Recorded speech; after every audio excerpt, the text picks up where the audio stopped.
Si Edo kasi di nagsasalita kaya ano bang sasalita niya, Ayun. anong sasabihin niya? Ano bang kailangan niyang sabihin, di ba?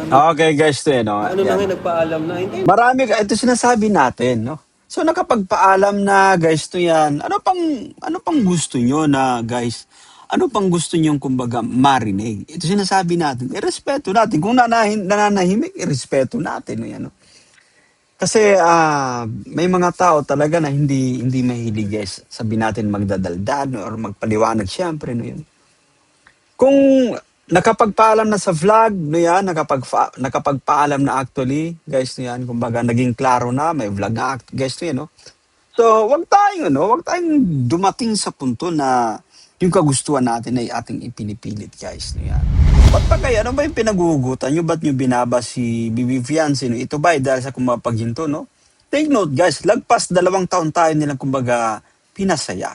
Lagpas 2 taon nila tayong kumbaga pinakilig, no? Eto humihingi ng konting space, gawa nung nasasakal na din, gawa nung, ah, guys, kaliwakanan yung bashing, guys, yan. Gawa nung hindi na rin, kumbaga, alam kung paano pa i-adjust yung sarili against sa mga basher, guys, you know.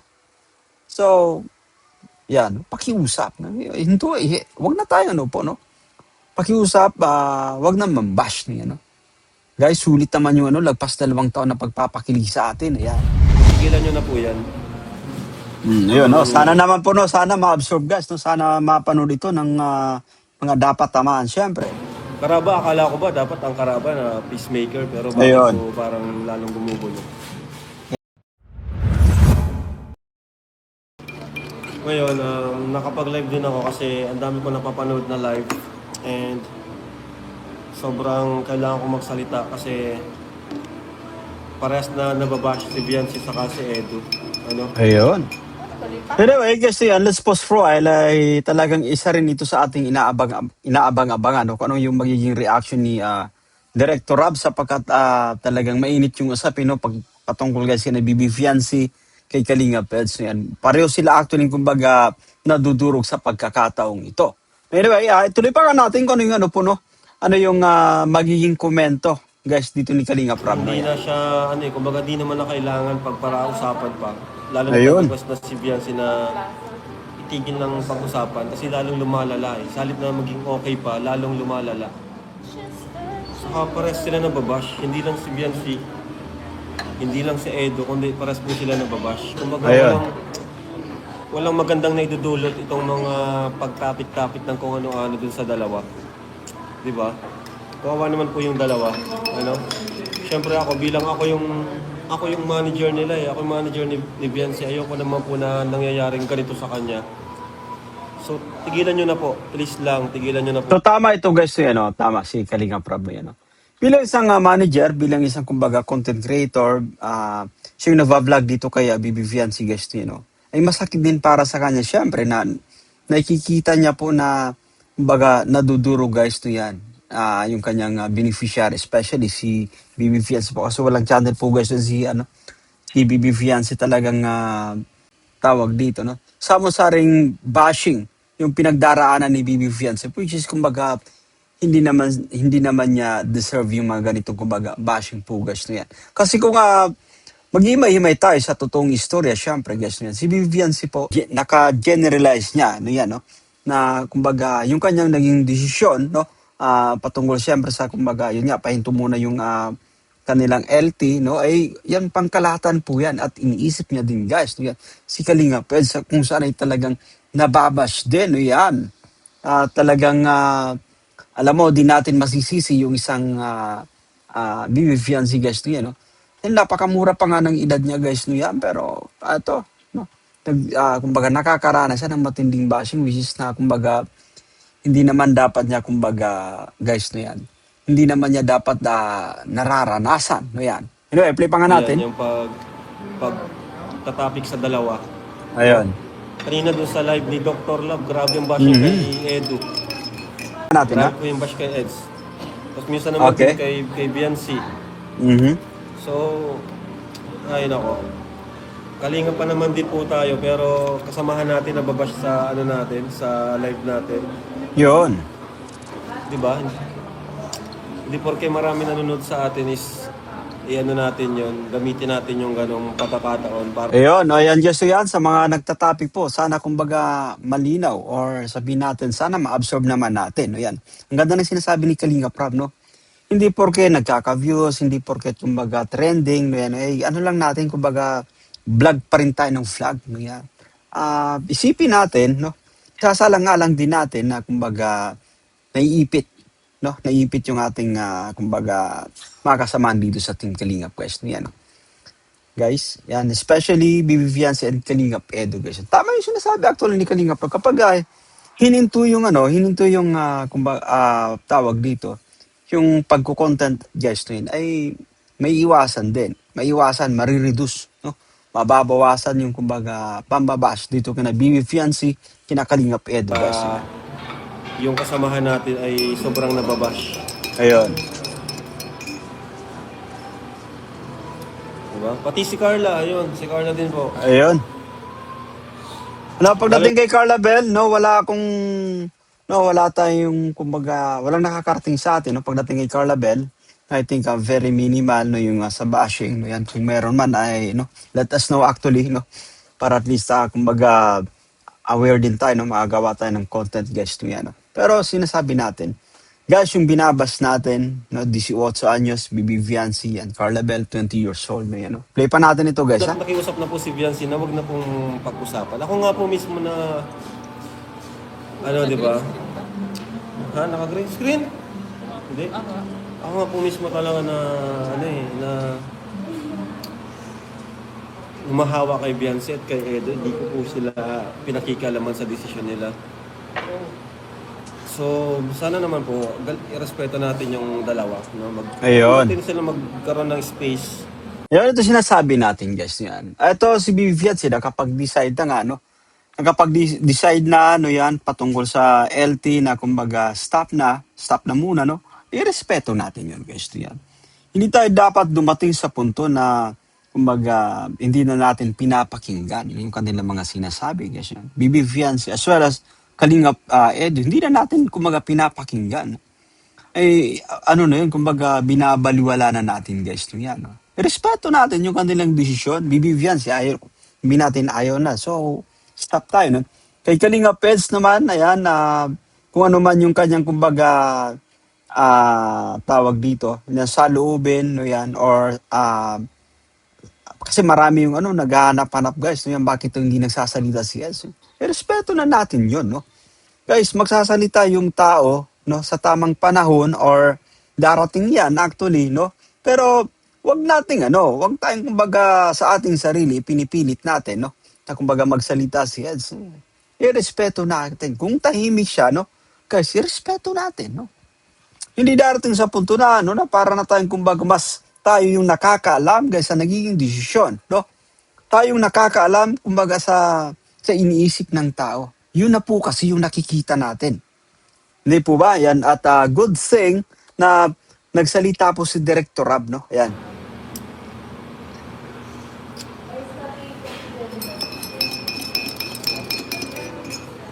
Nasa loob lang tayo ng Kalingap community pero ganyan po yung nangyayari. Napakapangit po. Hindi maganda. Paano kung may mga bagong mga viewers tapos yun agad ang bubungat sa kanila mga issue, mga parinigan, bangayan. Tama po. Nakakahiya po. Binabash sa Karaba, si Biancy naman na binabash. Naku po, no? Kasi Sa nga Karaba. pinag-uusapan pa, di ba nag-request na po kami, ako, si Biancy, nag-request na kami na huwag niyo na pong pag-usapan. Ano? Huwag niyo na pong itopic si Biancy at Edo. So, ibig sabihin, guys, pinag-uusapan pa sa Karaba, no? Yan, no? Anyway, sa Karaba, no, maraming dyan, no? Maraming basher, guys. Hindi naman sa, kumbaga, dinadaw natin yung Karaba, no? Kasi, kumbaga, binubuo yan ng tawag dito, no? Iba't ibang host po dyan, no? Yan. Pero, guys, kapag nakita natin, daming bashing po talaga, no? Parang, nagiging up to sawa, no? Up to sawa, syempre, na yung mga basher na i-bash guys yun. Sabihin natin, no, say for example guys, Bibi Fiancé, no, Kalingap Edo guys, no. Ayan, no. Marami actually, parang ano po, no, hindi makontrol. Hindi makontrol yung mga viewers guys, no yan. Yung iba naman, nakikiride on lang, no, makapambash lang, kahit wala sa hulog, no, nambabash, no yan. So, tama actually, no? Yung ginagawa ni Kalinga Prab, no? Yung magsalita sa pagkakataong ito sapagkat nadudurog na ng todo guys, ng TV Fiancé, no? Ayan. Kalinga Peds, kahit si Kalinga Pedo guys, hindi ang ganong nag-voice out, ay talagang nasasaktan din yan. Hindi po ba? Play pa natin. Ginagatasan niyo po yung dalawa para lang Ayun. magkaroon kayo ng views. Nire-respeto naman natin yung Karaba kasi yan yung ano nila. Yan yung kumbaga pagre-reaction nila, more on kumbaga issue. Pero pagka ganito na nasasaktan na ng todo, no? Or nababas na ng todo, dapat ano po, no? Pipreno ka, no? Yan. Dapat pakikinggan nyo din. Kasi noon pa, no? Nag-request na si Kalinga Prab kay Kuya July, no? Na wag na muna, no? Pa-reactionan po, no? Pero tuloy-tuloy pa din, guys. Yan. Anyway, i-play pa natin, no? Marami namang way, no? Marami yung way para makapag-content tayo, guys, no? No? Yan. Sabi, tayo, kumbaga mas pinipili natin, guys, ng ano, ng kumbaga good vibes lamang ng mga tawag dito, no? Content. But for now, no? Nagkikiride tayo or andito tayo, nagre-reaction tayo kasi Kalinga Prab na ito, guys, no? Yan, no? Kalinga Prab na yung nagsasalita po, no? Yan.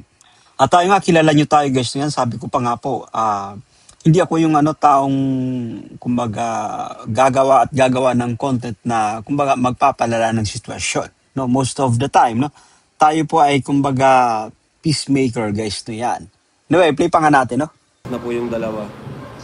Pero tuloy-tuloy pa rin po. Ayun. So, tigilan nyo na po yan. Ayun, no. Sana naman po, no, sana ma-absorb, guys, no. Sana mapanood ito ng mga dapat tamaan, syempre. Karaba, akala ko ba dapat ang Karaba na peacemaker pero bakit Ayun. po parang lalong gumugulo? Kaya nga po, no, yan, no. Tama, no? Kasi hindi pa aawat, guys. Hindi pa aawat yung mga bashers, yung mga viewers na yun na mambas ng mambas. Kasi hindi makukontrol, no? As long as tinatopic mo, guys, yung yan, yung basher, hindi rin hinto, nandyan at nandyan yan. Diba? So, the best thing to do, no, ay wag nang kumbaga itopic na muna at ito nga, no? Kalinga Prab na mismo yung kumbaga nakikiusap. Ito yung kumbaga, kasi nga bibira na live din si Kalinga Prab. So, dahil titiwala siya kay Kuya July, no? Sa kanyang ninong, nakiusap po siya. Pero, yun pa rin, marami pa rin yung nagtatopic. Eto, nagsalita na nga po guys na yan. Kalingap tayo, hindi tayo mga ganyang puro issue. Ayun. Hindi naman tayo ganyan dati. Tama po. Tsaka buti nga guys, so kung kung nakukontrol natin, no, yung mga basher, ay hindi po no. Kasi mahirap kontrolin yan guys, no yan. As long as meron silang nakikitang kumbaga nagtatopic guys, no yan. As long as na kumbaga nakakabuelo sila, no. Hindi natin sinasaway, ay magtutuloy at magtutuloy. Or sabihin natin, hindi natin minahide. Ako kasi di ako natatakot na magsako guys, no yan. Sako ako ng basher, ayos lang po yun. Yan. Kasi ayaw ko na maraming nasasaktan na damdamin, especially pagdating sa mga Kalingap Angels, guys. No, yan, no? Ayaw ko po na kumbaga binabash po yung ating mga K-Angels. No, yan. Kaya kinasako po agad natin. No, yan. Kung medyo kaya naman i-handle pa, no? Time out, guys. No, yan. Pero kapag hindi nagpapasaway, guys. No? Yung parang sarado na yung isipan, sinasako po natin yan. So, yun lang po yung pakiusap ko po, ano. Ayan. Kala ko po kasi titigil na nung nakiusap ako kay Ninong July na Okay. kasi di man tayo mahilig mag-live na. Di pa tayo nakakapag-live sa main channel natin. Kasi nga po, hinihintay kong bumalik yung binabalik ko pa po yung recommendation ng main channel natin. Kaya di pa tayo masyado nagla-live. Ayun. Kaya yun, napa-live tayo ngayon kasi parehas po si Fiancé at Edo nababash. Ayun. Sa mga ginagawa kong pagtatapik. Syempre ako, Ayoko ng ganun. Lalo na't ako yung kuya ni Beyonce. Ako yung ako yung ano niya eh. Ako yung manager ni Beyonce. Patigil na pag-reaction kay Eds at oo nga po, sinabi ko na nga po yan. Kaya ko Ayun. po itigil na pero hindi pa rin. Alam niyo po si Beyonce, naialam po yan magsabi pero sa akin na nga po siya nagsabi eh. Kahit kay mama may message na niya eh, di naman po yung ganun. Sobrang mahihiyain po yan. Pero dahil sa di na po talaga niya kaya, di naman niya magre-request kung talagang hindi niya kaya eh. Yung mga una kaya pa niyang i-absorb yung mga bashing, yung mga nababasa niya. Pero ngayon nagsabi na siya sa atin kasi di na niya kaya. Ano Ayun. po? Anyway, no, talagang dumarating lang guys, yung dumarating sa punto na napupuro na no yan. Hindi na kaya, sasabog na yung dibdib. So eto, humihingi ng tulong kay Kalinga Prab no, sa pamamagitan ng kumbaga i-anunsyo no, na wag nang reactionan pa. No, yan. BB Fiance and of course guys, si Kalinga Edo na rin. No, yan, no. Kasi ano, ayaw paawat actually, guys. Yan, ayaw paawat, no, hanggat kumbaga maganda yung views, guys. So, ayaw huminto. No, eto, sana naman tumalab na guys. No, yan. Sana naman, tawag dito, na sana naman ma-absorb, no? At sa mga bashers naman, baka naman, pwede na rin, ano natin, tantanan guys, no yan, no? Ba't pa kayo, ano ba yung pinagugutan nyo? Ba't nyo binaba si Bibi Fiancé, no? Ito ba, dahil sa kumapaghinto, no? Take note, guys, lagpas 2 taon tayo nilang, kumbaga, pinasaya. Lagpas 2 taon nila tayong, kumbaga, pinakilig, no? Eto, humihingi ng konting space, gawa nung nasasakal na din, gawa nung ah, guys, kaliwa kanan yung bashing, guys, yan. Gawa nung hindi na rin, kumbaga, alam kung paano pa i-adjust yung sarili against sa mga basher, guys, you know. So, yan, pakiusap. No? Hinto, wag na tayo, ano po, no? Pakiusap, wag na mambash niya, no? Guys, sulit naman yung ano, lagpas 2 taon na pagpapakilig sa atin, ayan. Huwag niyo na po nating hintayin na kung ano pa mangyari kay Beyonce. Lalo na ano pa lang yan. Um, Hindi pa siya yung emotion niya is hindi pa siya hindi pa siya ano strong. Kasi Yeah. bata pa lang si Beyonce, hindi pa siya Tama adult. po, guys, yan. Views kasi habol ng mga nagtatapik sa kanila kina Beyonce. Tawag dyan.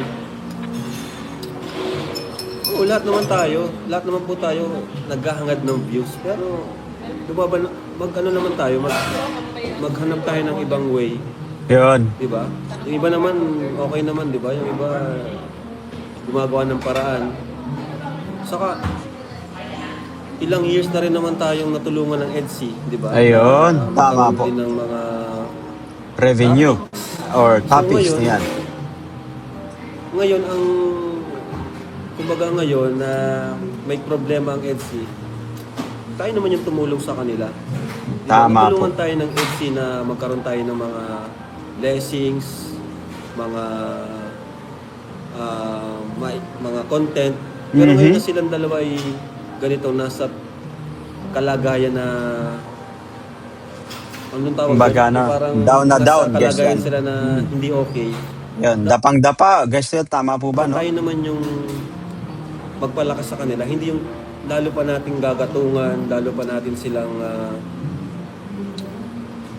Anyway, no? parang I-address ito ni Kalinga Prab, no? Para doon sa mga nagko-content pa din, guys, niya, no?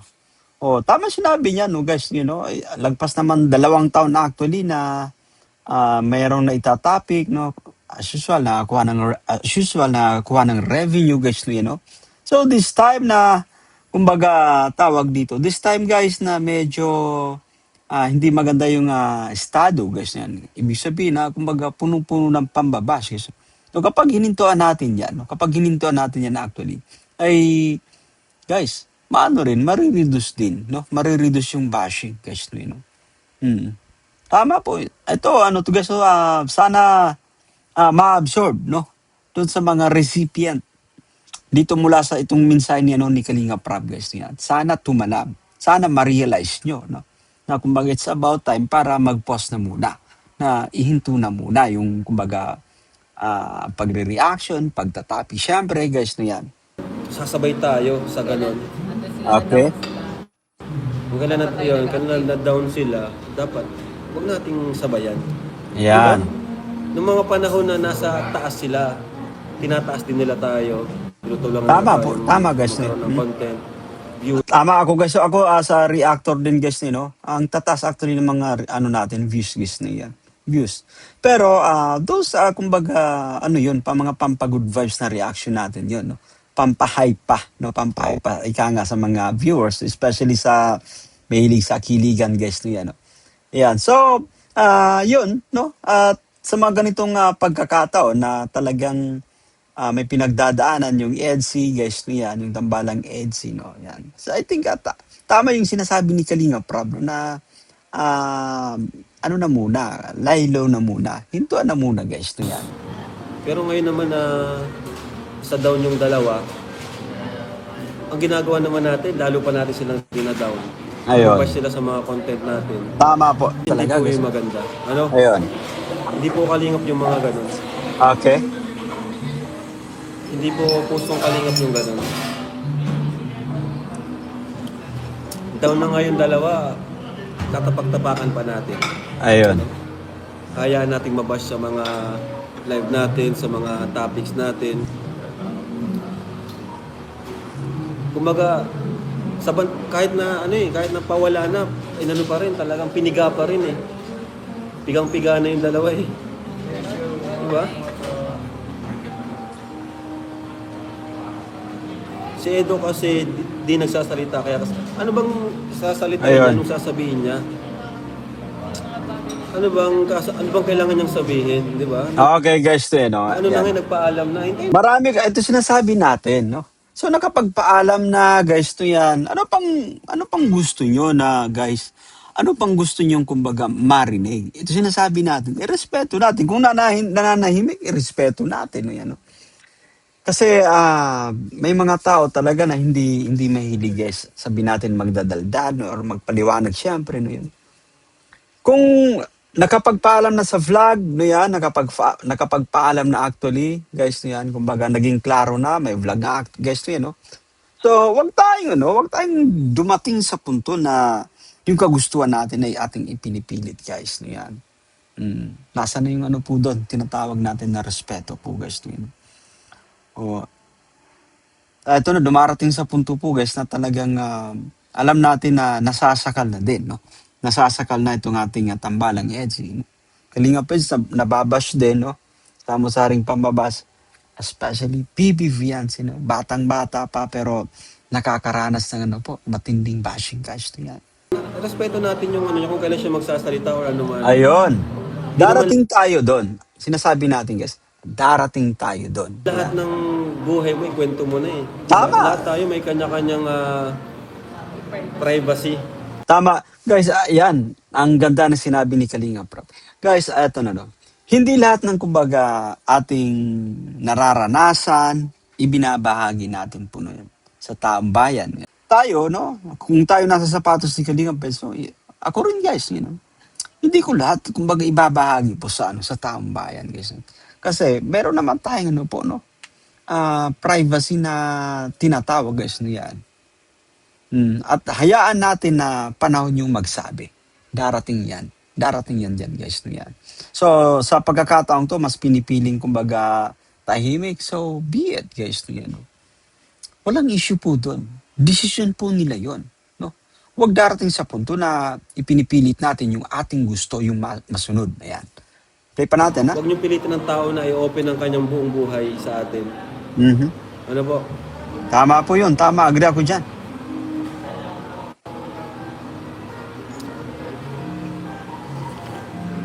Lalo nila pinapadala ang sitwasyon. Yun nga po, sa halip na maging okay pa yung dalawa, lalo nagkakaroon ng barrier. No? Tama. Lalo silang nagkakaroon ng ilangan sa ginagawa po natin. Parang nagkakaroon ng Guys, dalawang kampo. yun yung masakit doon. Yun yung masakit no yan. Yung dumating sa punto na magkakailangan no yan. Kasi nga, eto mainit na yung usapin, no? Palagi pang, kumbaga, napag-uusapan, guys. No? Darating sa punto na baka nagkasalubong si Eds, no? Nagkasalubong si Eds at si Bibi Fiancé, no? Naiilang sila. Kasi patungkol sa mga nababasa, guys, no, yun, no? Sa comment section, guys, sa mga post sa Facebook. So, that's it, guys, no yan. At naway nagustuhan nyo yung ating, kumbaga, pagre-reaction for today's vlog, no yan. Sana naman tumalab actually yung, no? Sana naman tumalab itong panawagan ni Kalinga Prab para doon sa mga recipients, para doon sa mga kapwa natin reactors, iba pang content creator, guys, no yan, na patuloy pa rin yung, ano, yung pagtatapik, guys, no yan. Ginagawa lamang ito ni Kalinga Prab para at least hindi na masaktan pa, hindi na mabash pa ng todo, guys. Yan. Sina Kalinga Pedo as well as si Bibi Fiancé po, guys, no yan. No? At anyway, meron pa nga itong po, trip to Korea, no yan. Abangan natin, no? So, sana hindi dumating sa punto na magkailangan yung dalawa. Yan. Sa mga bago pa lang sa ating munting YouTube channel, guys, yan, make sure na mag-subscribe, hit ang notification bell para ma-notify ka sa mga update. Ako po si Jason Albasan. Bye for now and God bless us all. See you guys.